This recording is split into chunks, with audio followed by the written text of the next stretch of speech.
खाइबाकू जेतिकी tasty सेतिकी healthy मध्य रहिबो।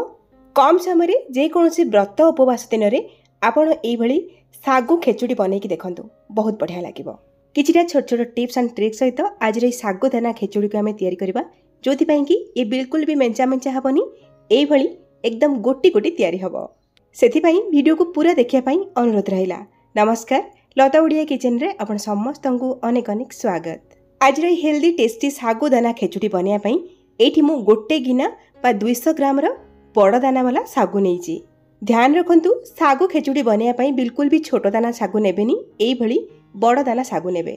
एबे हमें सागु रे पानी दबा और हल्का हाथ रे 2 थरा धोई नबा। धोई सारा परे सागु रो एक्सेस पानी को पूरा बाहर कर नबा और एथिरे पुणी भल पानी देके आकु बतुरेबा। तो देखंतु, जो गिना रे मापिकी मु गोटे गिना सागु नेइथिली सेई सेम गिना रे 3/4 गिना एठी मु पानी दउची। माने सागु लेवल रो हमकु पानी देबाकू पड़िबो, बिल्कुल भी अधिका पानी देबेनी। एठी आपण माने देखिकी जानि परथिबे जेतिकी सागुर लेवल अछि ना, सेही लेवल रे ही पानी अछि। एई गिना रे मापिकी मु गोटे गिना सागु नेइथिली, तो सेही सेम गिना रे मापिकी गोटे गिना रो अल्प टिके कम बा 3/4 पानी रो मु व्यवहार करिछि सागु को बतुरेया पई। एबे हमें कवर करके सागु को 3 ରୁ 4 घंटा पई बतुरेया पई छाड़िबा। जदि सकाळे आपण को खेचुडी बनेबार थिबो ताले राती समय आपण माने बतुरेई परिबे। तो एठी पूरा 4 घंटा हेई गलानी। 4 घंटा परे मु आपण को कवर काढिके देखौछि। एठी देखि पारुथिबे सागु बतुरेया पई मु जेतिकी पानी रो व्यवहार करथली ना, से सब पानी को सागु पूरा सोक करि नेइछि। सागु एठी फुली जाइछि आ बतुरी भी जाइछि। आ देखंतु, सागु बतुरिला परे केमिति गोटी गोटी तयारी हेछि।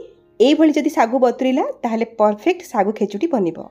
एपटे देखंतु, फ्लेम ऑन करके आ गोटे फ्राई पैन मु गरम करछि आ सेइथिरे मेजरिंग कप रे मापिके आधा कप बा 50 ग्राम रो मु दउछि चिना बादाम। एमिति सुखिला रे ही आमे चिना बादाम को भाजिबा। से पर्यंत भाजिबा जे पर्यंत कि हमर चिना बादामटा एकदम क्रिस्पी न होइछि। तो एठी देखंतु, ये भलरे भाजी हे गला और क्रिस्पी भी हे गला। एबे हमें गैस रो फ्लेम को ऑफ करबा और चिना बादाम को हमें ठंडा करिया पई छाड़िबा। ठंडा हला परे एई भली हाथ रे मकच की आमे चिना बादाम ऊपर चोपा को बाहर करनबा।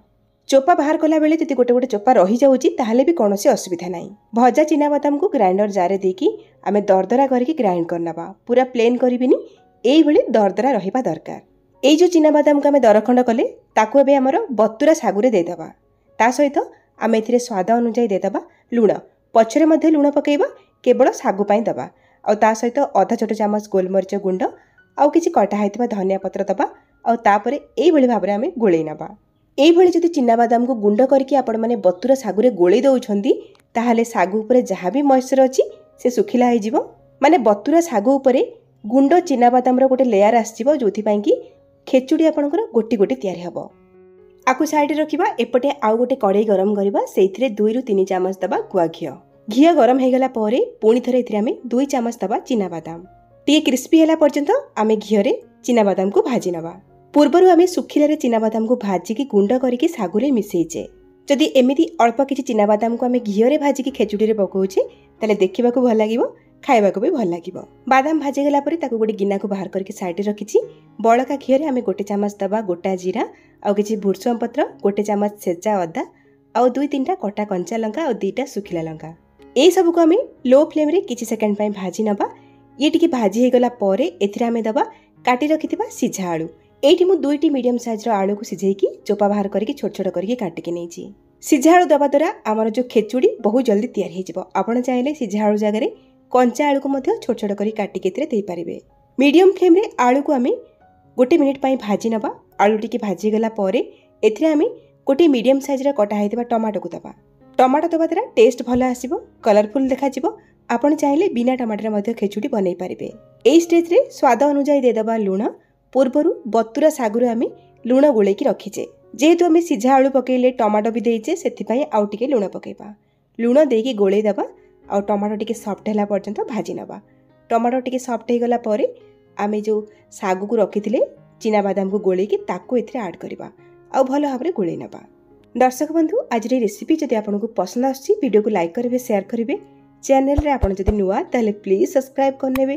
फेसबुक पेज रे देखुथिले फॉलो तो निश्चय करिवे। गोळै साला परे कवर करके 3-4 मिनिट पई आमे लो फ्लेम रे आकु छाड़िबा। जेहेतु सागु अठाळे हाई थाए सेति पई 3-4 मिनिट भितर आपण माने लीड काढी की मझिरे मझिरे टिके गोळै नउथिबे, नले कोन माने कड़ाईर तळे सागुदाना लागि जाई पारे। एही भली भाबरे लो फ्लेम रे 3-4 मिनिट सिझिला परे म आपनको देखौछि। तो एठी देखि देखिपे सागुर जो दाना तार जो कलरटा एकदम धड़ा थिला धड़ा देखा जाउनी माने टिके कलर चेंज होईची टिके ट्रांसपेरेंट हो जाईची एई भली हे गले जानिबे जे आपनकर खेचुड़ी रेडी हे गला।